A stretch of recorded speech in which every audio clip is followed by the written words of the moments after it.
Tere hea kuulaja ja vaataja, oled asunud kuulama või vaatama või mõlemat tegema Noorteseire Radari järgmist podcasti. Minu nimi on Roger ja olen selle podcasti mootoriks ja mul on väga hea meel tervitada siin laternate all laua taga järgmist külalist. Võiks öelda endist kolleegi lausa. Kadri Koort, Kadri Koort Kauniste, et ma oleksin korrektne, kes on siis Haridus- ja Noorteameti noorteinfo valdkonna juht. Tere, Kadri! Tere! Alustame lihtsalt, kuidas sul läheb hetkel? Läheb täitsa hästi. Kevad on soe, ilus päikseline ja ei saa millegile nuriseda. Väga hea. Ma küsin su käest nii palju, et kui me räägime noorteinfost, sinu hinge teema, siis kuidas sa võhikule seletaksid lahti, mis on noorteinfo? Me oleme seda võhikutele selgitamise harjutus kolleegidega ka teinud, et ma arvan, et meil neid võhikuid nii uusi kui vanu on palju ja et kuidas seda siis selgitada, et mis see noorteinfo on. Me oleme seda selgitanud selliselt või kirjeldanud, et see on kommunikatsioon, mis on suunatud noorele ja noor peab sellest aru saama. Noorele arusaadavas keeles kujul, aga sisuliselt on tegemist kommunikatsiooniga, mis on suunatud siis noorte sihtrühmale, kui võtame ära sealt selle noorteinfo termini, kommunikatsioon noorele. Ja kui mina mõtlen termini noorteinfo peale, siis mul tuleb taestamata kohe ette T5 ja ma küsin sellise huvitava küsimuse, mida ma siia sõites täna Haapsalust Tallinnasse mõtlesin oma keskis. Et ma arvan, et on mingi generatsioon, kes väga hästi seostab T5 ja noorteinfomessi, mis kunagi ikkagi iga aasta bussidega veeti kohale ja toimetati. Ühel hetkel läks virtuaalseks, digitaalseks. Kas sinu kogemuste baasil, ma ei tea, ütleme lähi 5 aasta jooksul, oled sa kokku puutunud inimestega, kes igatsevad taga noorteinfomessi? Ja alles hiljuti tuli küsimus, et millal noorteinfomess on ja kus ta siis nüüd Tallinnas toimub, et me tegelikult iga aasta saame neid päringuid, et millal ja kus mess on, aga tegelikult seda on näha ka kohalikul tasandil, et selline messi formaat või sündmuse formaat, kus ikkagi tullakse ühte ruumi kokku, on minu arust aina populaarsem, et selle digiajastu kõrval, sotsiaalmeedia kõrval ikkagi see näost näkku kontakt ja otse küsimise olulisus minu arust kasvab ja tegelikult kohalikul tasandil need messid tegelikult seda vajadust väga hästi täidavad ja ei olegi vaja sõita kohale Tallinnasse 1-2 päevaks, et ma usun, et see vajadus tegelikult täiesti kohalikul tasandil rahuldatakse ära. Ma just hiljuti juhtisin ühte karjääriinfomessi, mis oli ju tingitud sellest, et hariduses on reform seoses kooli kohustusega ja 9. klassi noortele on vaja seda infot anda, et mis oma eluga on võimalik edasi teha, et kas see on ka natuke selline vaaria või kõrvaline teema nüüd, aga kui me mõtleme sellise kunagise noorteinfomessi peale T5 ja nüüd selle koolikohustuse reformi kontekstis ja iga omavalitsus peaks kindlasti tegelema sellega, et oleks noortele see info olemas, kui mida edasi on võimalik teha, aga kas meil olekski võib-olla vaja, et mingi institutsioon, see ei pea Harno olema, aga et mingi institutsioon mõtleb selle peale, et aga meil on vajagi riiklik mingisugune mess tuua tagasi. Kindlasti see vajadus on, kuidas nüüd seda täita või kuidas jõuda kõikide nende noorteni, kes on selle valiku ees, eks ole. Et ma usun, et see on kindlasti piirkondadele ülesanne või omavalitsustele, et kellel suuremad, kellel väiksemad noortegrupid või see lõpetajate arv on ju, aga kindlasti see vajadus, ma usun, on ja just see, et ma saan nagu minna spetsialisti juurde küsida, et mul tean, kuhu minna, kus seda infot saada ja keegi selgitab mulle seda. Sest täna tegelikult uuringud näitavad seda, et sotsiaalmeedia on küll populaarne, aga otsesuhtlus on kohe järgmine formaat, mida noored tegelikult eelistavad. No meie tänane sisuteema on üle-euroopaline noorteinfo uuring ja digitaalne inforuum. Lähme nüüd sisusse. Selline nimetus nagu Youth Info Quest. Küsime siis sinu käest, millega tegemist ja mis tulemused tulid? Tegemist on Euroopa noorteinfo ja nõustamise agentuuri ERIKA läbi viidud küsitlusega, kus said siis osaleda ERIKA liikmeskonda kuuluvad riigid, nagu ka Eestis siis Harno. Ja tegemist on üle-euroopaliselt siis noorte infovajadusi, noorte eelistusi, formaatide osas, meetodite osas kaardistava siis uuringuga. Ja seda tegevust taolisel kujul ERIKA võrgustikus on tehtud ka varem, aastal 2017, aga kui mõelda nüüd sellele, et 2017 ja nüüd siis 2024 see uuring lõppes, et see on hästi suur vahe, mida eelistasid noored siis ja millised teemad olid olulised siis ja tegelikult mis on täna.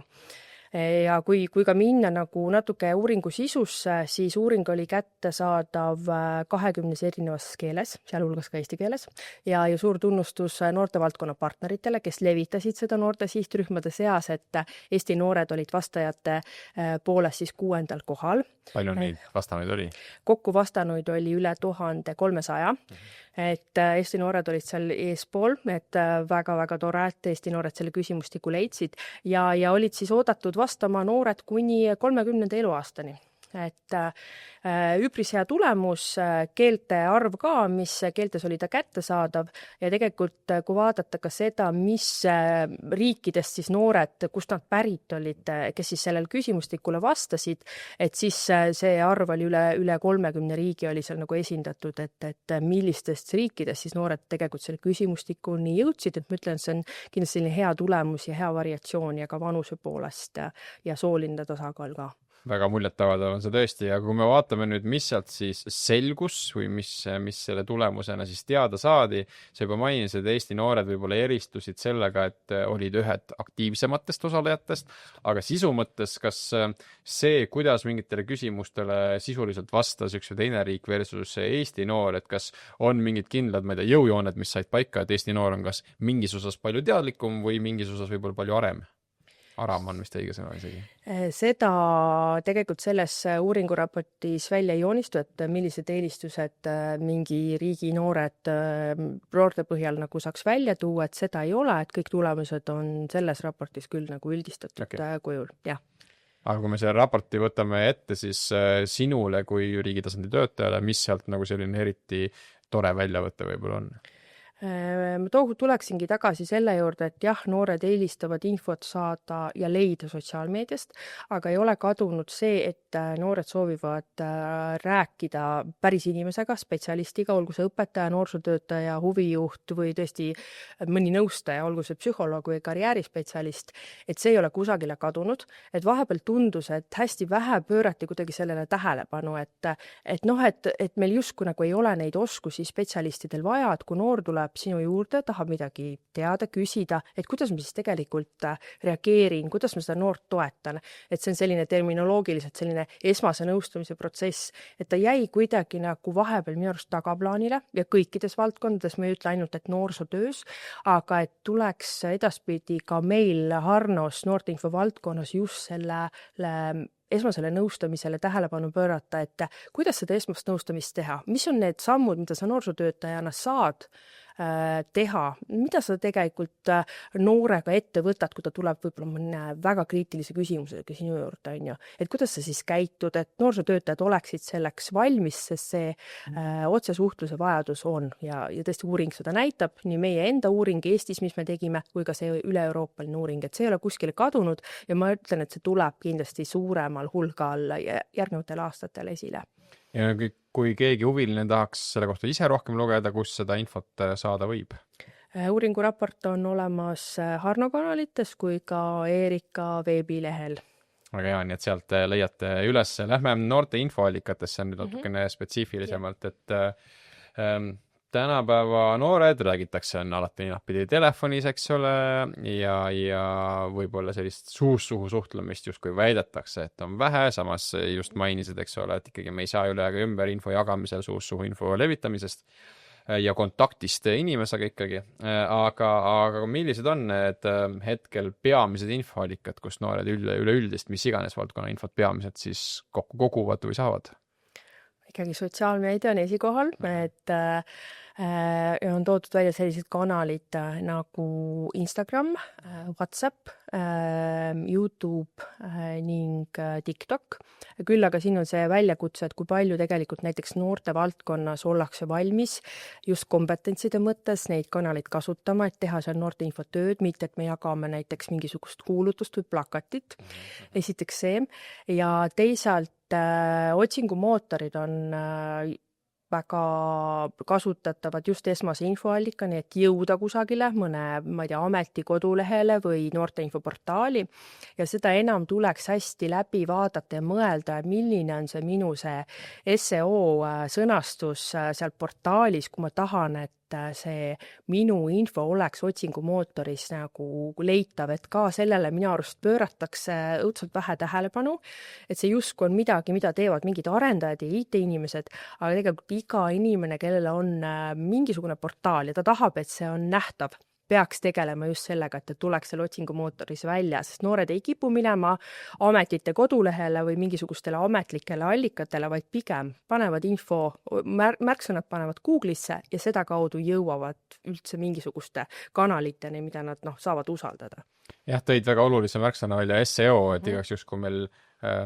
keegi ei saa aru, et mis seost me räägime, eks ole, et ingliskeelne termin search engine optimization, eesti keeles väga nagu banaalselt öeldes ilmselt siis otsingumootori optimiseerimine, selleks, et sa tuleksidki mõnest otsingumootorist paremini välja, et see on tegelikult väga hea, et sa selle välja tõid, ma arvan, et kuulaja, kui ise viskab kuskile YouTube'i või Google'isse ja mujale termini SEO sisse, siis tegelikult selle kohta ennast harida on väga oluline, eriti kui me räägime nüüd nendest institutsioonidest, kes tegelevad noortele info edastamisega, eriti kohaliku tasandi, ma arvan, noortekeskused näiteks, kes tahavad pildis olla. Mainis, et traditsioonilised meediakanalid ei ole tegelikult kuskile ära kadunud, eks ole, et need on endiselt päevakorras, aga kui me mõtleme nüüd näiteks mingit sellist tele või raadiot, kas see on ka veel endiselt päevakorras noortele? On päevakorras, aga pigem vähestel noortel, et need protsendid ka uuringu järgi on seal üsna madalad, 10, 15, 20, et kõige rohkem noored vaatavad televiisorit, ütleme telesaateid, uudistesaateid ja allotsas on raadio või sellised ajalehed, on ju, et ta ei ole kusagile kadunud, küll aga jällegi ma arvan, et seal on see koht, et see info pole piisavalt selliselt sõnastatud või esitletud, et noor leiaks, et ta saab sellest aru ja et see on midagi, mida nagu atraktiivne, ma tahan seda näha, vaadata. Tõenäoliselt see lihtsalt ei kõneta täna. Kui midagi teha teisiti, midagi muud atraktiivsemaks just noorte sihtrühmale, et me ei räägi keeruliselt, ma arvan, et me ei pea ka täiskasvanutele keeruliselt rääkima, et me räägime hästi keeruliste peenete sõnadega, nii et keegi ei saa sellest aru, on ju, et ma usun, et siin mingi muutus, kui seda teha, et me räägiksime asjadest lihtsamalt, võib ka noored nende traditsiooniliste kanalite juurde tuua tagasi, mis võib-olla aitaks näiteks suurendada seda, et noored mõistaksid, kuidas ühiskonnaelu toimib. Äsja olid valimised, on ju. Väga palju sellest avalikes meediakanalites räägiti, aga kui noored seal ei ole, pigem, me ei saa öelda siis, et nad saavad info kätte, on ju. Et see on ka üks asi või üks teema, mida näiteks sellises traditsioonilises meedias kajastatakse, aga pigem vähem noorsootöös, eks. Ja nüüd, kui me mõtleme, et noore vanusegrupp on võrdlemisi lai ja kindlasti seal, kui jagada see terve vanusegrupp tükkideks, siis võiks ju öelda, et nende infotarbimisharjumus või keskkonnad, kus nad infot siis saavad, on ka erinevad. Et kuidas siis erineb näiteks, ma ei tea, 10-aastase harjumused ja keskkonnad, kus ta infot tarbib versus siis 25-aastase noore harjumused? Et ütleme nii, et kõige lihtsam seda võib-olla jaotust ja võrdlust teha nende vanuste vahel on see, et see käib sellise üleüldise arenguga käsikäes, on ju, et kui tekivad kehas muutused, füüsilised muutused, loomulikult tekib vajadus saada infot, et mis minuga toimub, mis see on, mis minuga toimub. Otsitakse infot internetist või pöördutakse spetsialisti poole, aga kui vaadata nüüd nagu eriti selles mõttes nooremaid noori, siis kindlasti selline vaba aja veetmine, mängud,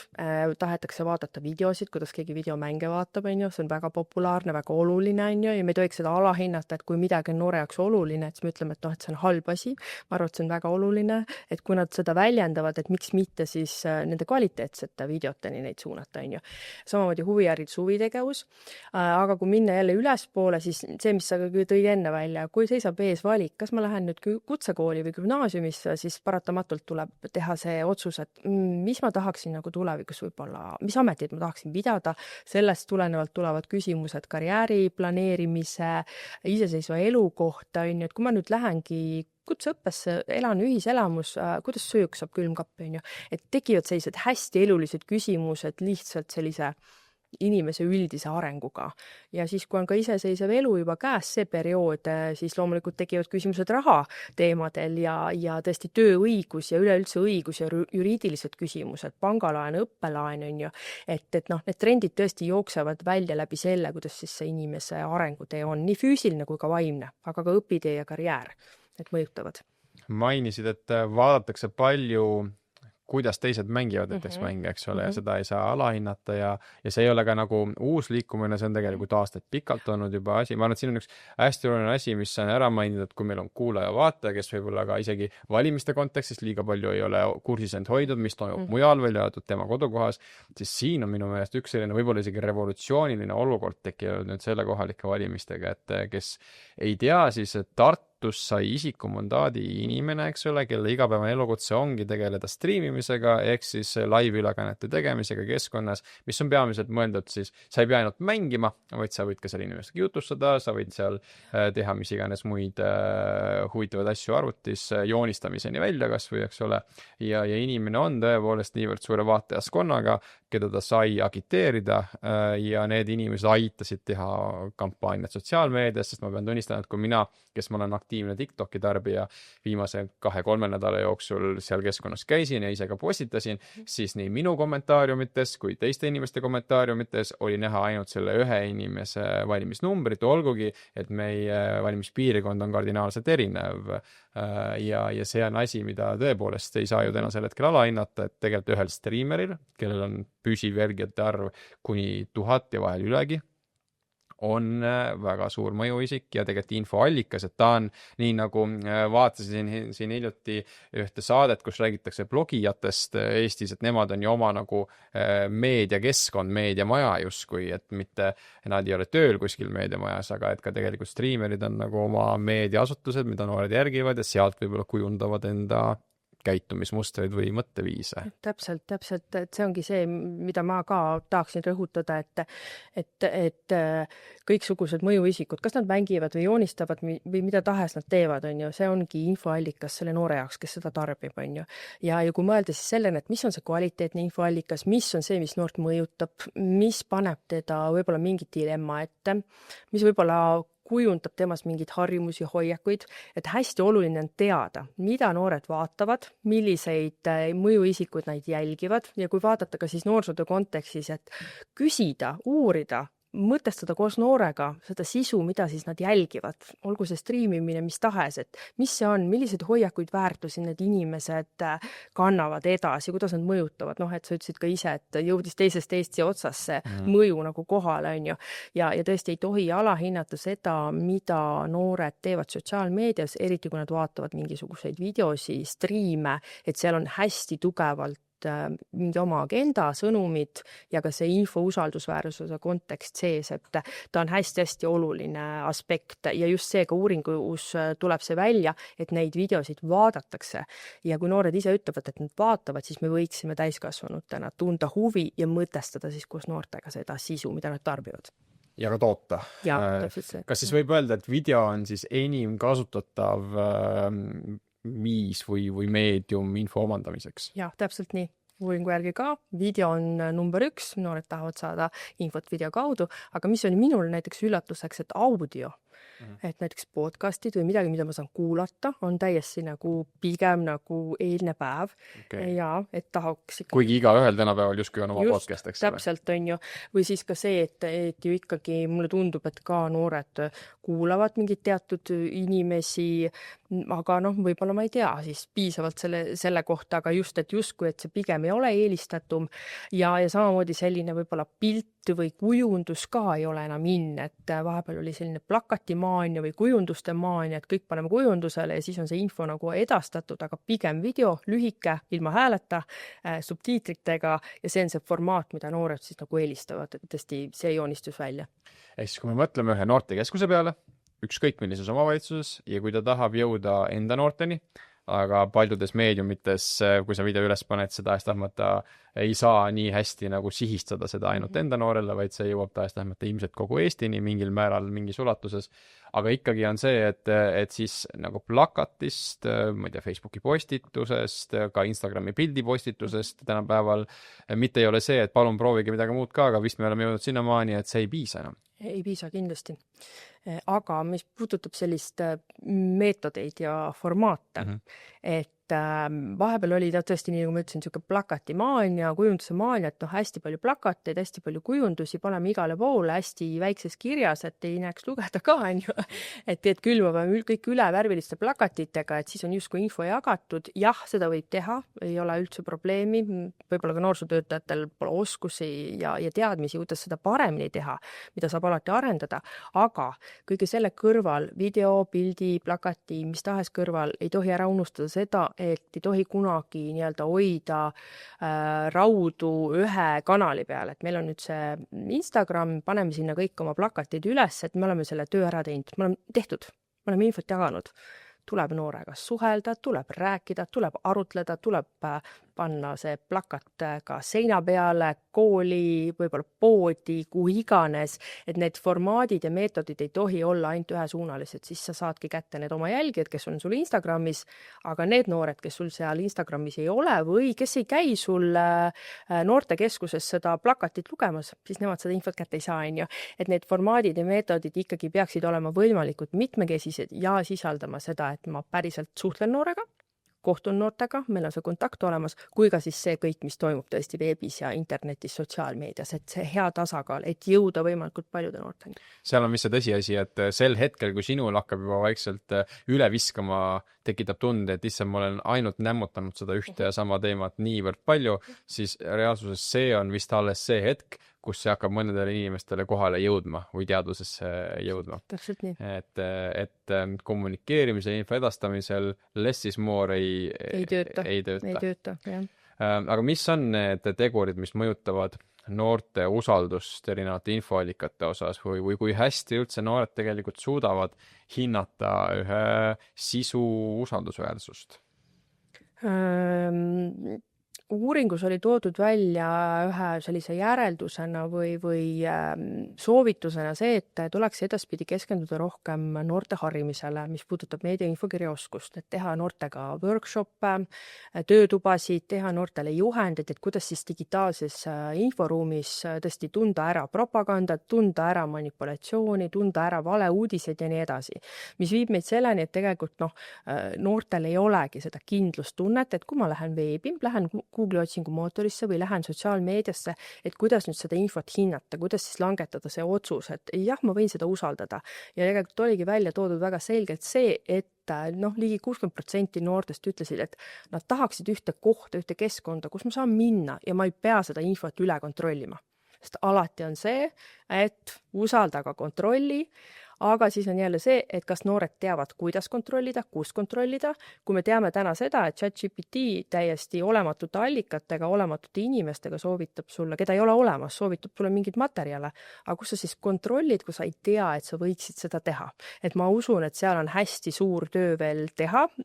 See töö aina kasvab, sellele pööratakse tähelepanu ka üle riigi, pealegi tuleb meediapädevuse nädal, koolides ju sellega tegeletakse, aga kindlasti on see hästi kriitiline teema, et noored pigem ei oska hinnata.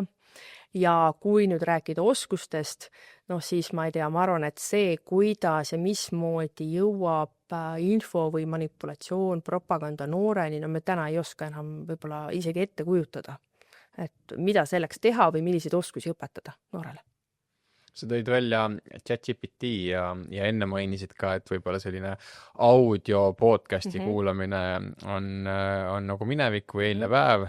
Nüüd eriti tunnen ma ennast siis ka veel vanemana, arvestades ma pole enam mõnda aega ka noore staatuses, siis on huvitav lihtsalt selline näide, mis ma saan tuua, et mina sagedasti liiklen autoga ja minu põhiline meedium, mida ma ikkagi kuulan, on podcastid, kuna sõit on reeglina üle tunni ja siis ma jõuan kuulata. Ja ma kuulasin ühte populaarset USA podcasti, kus siis räägiti ChatGPT mõjust inimese ajule. Ja sellesse praegu meie teemasse, ma arvan, see sobitub selles mõttes väga huvitavalt, et noor inimene, kes näiteks on ChatGPT asendanud näiteks Google'i otsingumootori asemel endal selliseks, otsid lihtsalt, et kust ma saan, kas ma saan, mis ma teen, et mitte sa ei lasu vestlusesse või et sa ei proovigi mingit teaduslikku sisu sealt otsida, aga sa küsid selliseid igapäevaseid, banaalseid lihtsustatud küsimusi. Ja nüüd sel hetkel, kui sa sealt chati poolt saad vastuse, vot sel hetkel, kui see eeldus on, et seal on see tõde, mida sa saad, filtreerimata, et ta võib-olla paneb 5 allikast kokku mingisuguse seljanka, kus tekivad vead tahes-tahtmata sisse. Siis selles podcastis, mis ma kuulasin seal, kes uurivad inimeste ajusid, rääkisidki, et see on väga suur oht inimese intelligentsi arengule, eriti noores eas, eriti kui sa oled seal vanuses 10-13, 10-14, kus on väga intensiivne ajutöö noore inimesel.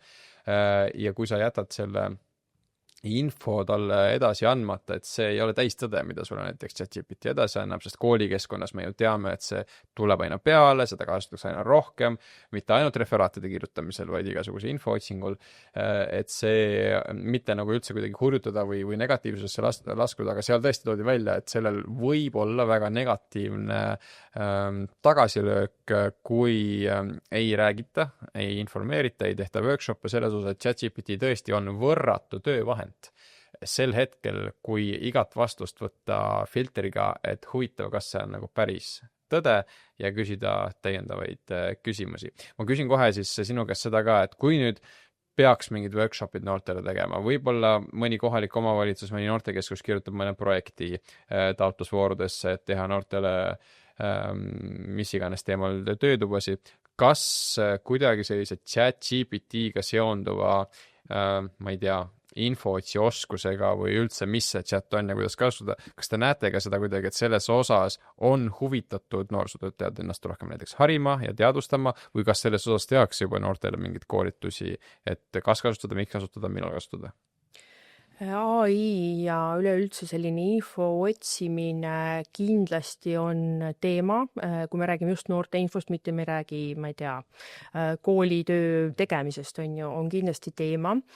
Mida ma saan näiteks tuua just ka Eerika võrgustikus on see, et on hetkel käimas 2 projekti, mis keskenduvadki AI-le, võib-olla tuleb ka 3, et noorsootöötajad Euroopa tasandil on seda muret ja vajadust väljendanud, et selle teemaga tuleb tegeleda, loomulikult see mõjutab meid ka siin Eestis ja kui vaadata chati, siis ma ka täpselt nii, nagu sa tõid välja, et on tööriist, aga mul tundub, et see võib olla teadlikkus, et on tööriist, mitte et ma võtan sealt kõik puhta kullana, on läinud natuke taustal kaduma. Et ta on justkui hea partner, kellega teha kõike koos, aga ta on ikkagi tööriist ja seda, et seda teadvustada, kuidas seda kasutada, mil määral, kui kaugele sa lähed ja kuidas tegelikult ka anda ülesandeid talle, on hästi oluline. Kui sa annad talle kehva ülesande, sa saad väga kehva tulemuse.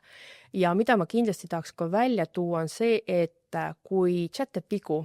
siis tuleb alati anda talle tagasisidet, sest see on, millest ta ju õpib. Eks? Et kui me lihtsalt lööme selle akna kinni suure vihaga, et kurat, et see, mida ma tahtsin, ma ei saanud seda, et siis ta tegelikult ei õpi ja mingisugust ka arengut ju sellel masinal ei toimu, aga kindlasti see vajadus on, ma usun, et ta tuleb meile kohalikul tasandil läbi projektide aina enam sisse, seda tuleb edendada, arendada noortest seda teadlikkust ja just see, et on tööriist, mitte et ta on midagi, mille abil ma lahendan kõik maailma mured ära, kindlasti. Kui me vaatame, mida siis noored otsivad, millist infot, olenemata kuskohast, millisest otsingumootorist või millisest AI sõbrast abi paluvad, siis mis on need teemad, mis kuidagi on välja joonisnud, et huvitab kõige rohkem noori, sa alguses mainisid, et olenevalt vanusest tekib päevakorda erinevad teemad, alates enda füsioloogilisest arengust, lõpetades kõikvõimalike kooli haridusteedega ja vanemad noored, kes on juba 20+ tahes-tahtmata tööturu teemadega seonduvalt. Aga kas on kuidagi üldse mingit sellist, ma ei tea, need 3 teemat, vahet pole vanusegrupist, püsivad olulised otsingud või on ikkagi igas vanusegrupis kuidagi väga erinev see, mida otsitakse? Püsivad teemad on siiski olnud läbi aegade, ka meie enda uuringus, mis me tegime Eestis, õppimine, haridus, töö ja karjäär. Et need on kindlasti need teemad, mis püsivad alati olenemata uuringust ja tegelikult ajast ja ka see vaba aja sisustamine, et see võib-olla kõlab nagu eesti keeles kuidagi jube halvasti, et vaba aeg on vaja sisustada, aga need samad huviharidus, huvitegevuse võimalused, projektid, vabatahtlik töö, osalusvõimalused, kõik see liigitub sinna alla, et kuidas siis noor inimene saab kogukonnas, riiklikul tasandil teha midagi, minna kuskile, et oma vaba aega siis sisustada ja mitte üldse see, et me räägime, ma ei tea, arvutimängude mängimisest või scrollimisest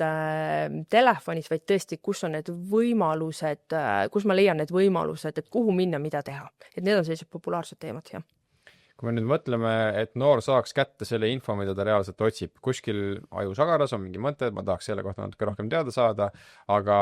ühel või teisel põhjusel võib-olla selle lõpplahenduseni või selle tulemuseni, mida nagu eeldatakse, oodatakse, ei pruugi alati jõuda. Et mis need võib-olla lüngad on noorte jaoks, kus jääb vajaka selleks, et saada see info kätte, mida nad soovivad?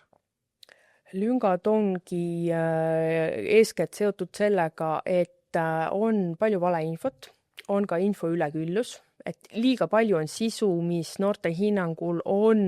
neile ebaoluline või täiesti sisutühim, et oodatakse infot, millega neil ei ole mitte midagi peale hakata, et okei, nägin, tore, aga nüüd tuleb järgmine samasugune asi, et ei jää mitte midagi silma, asi ei eristu. Ja kindlasti need ebausaldusväärsed allikad, et kui info on selline justkui kellegi arvamus, justkui kellegi mõte, siis sellega ei ole noorel nagu mitte midagi teha. Et pigem võib-olla selline foorumitest või mingisugustest lõimedest info otsimine või selle põhjal mingite otsuste tegemine ei ole kindlasti see, mida noored tunnevad, et see on midagi see, mida ma saaksin usaldada. Aga jah, see info üleküllus, et liiga palju on arvamusi, lihtsalt sisutühja infot ja kuidas ma nüüd siis peaksin sellest kõigest läbi ujuma, et midagi tõesti leida üles. Ja tõesti see, et nii nagu noored tõid välja, et tahaks ühte kohta, kus ma lähen ja ma ei peaks kontrollima seda üle. Et info üleküllusega kindlasti on see kõik ka seotud. Aga ma küsin korraks noorte infoportaali Teeviit spetsiifiliselt, et väga vajalik portaal Eestis, kasutatavus on muljet avaldav. Kuidas ta nüüd viimase, 4-5 aasta lõikes on? Kas järjest rohkem noori leiab tee endale sinna ja kas seal kuidagi on ka välja kujunenud, et ikkagi,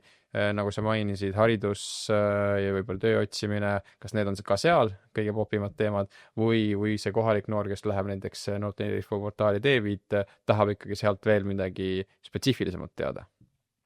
Jah, Teevida kasvajate arv järk-järgult kasvab iga aastaga ja ka teemad on samad, mis on ka meie portaalis populaarsed. Õppimine, haridus, töö, samamoodi ka vaimne tervis,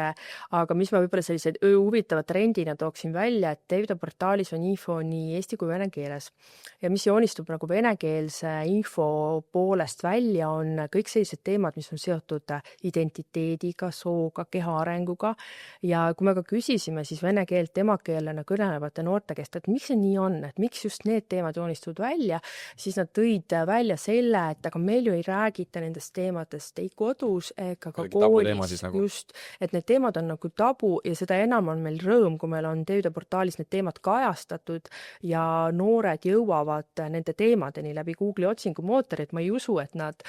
teadlikult alati kõik jõuavad Teeviita just, et ma lähen teeviit.ee, aga guugeldades ja otsides seda infot jõuavad sinna, et selle üle on hea meel, aga ka muidugi sellised kõikvõimalikud üleskutsed, konkursid, pakkumised, mida me saame vahendada, käivad Teevida portaalist läbi ja nende osas ka saame öelda, et see on midagi sellist tugevamat ja eesrindlikumat meile. Räägime natuke ohtudest ka, kui noored on digitaalses inforuumis, otsivad infot, saavad infot, siis mis need peamised ohud on, millega nad seal kokku võivad puutuda? Ongi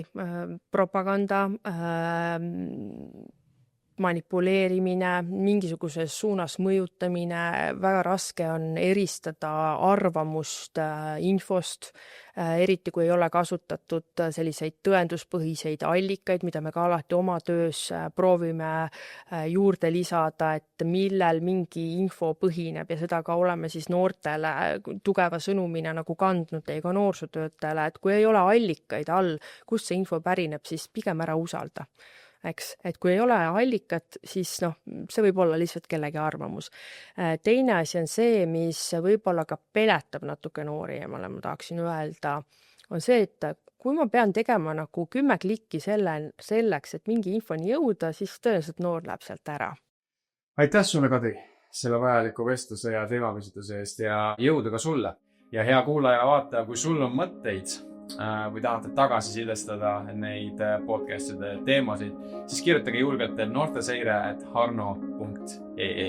mina tänan ja meie kohtume juba järgmises episoodis, kus on uus külaline ja uus teema. Tšau!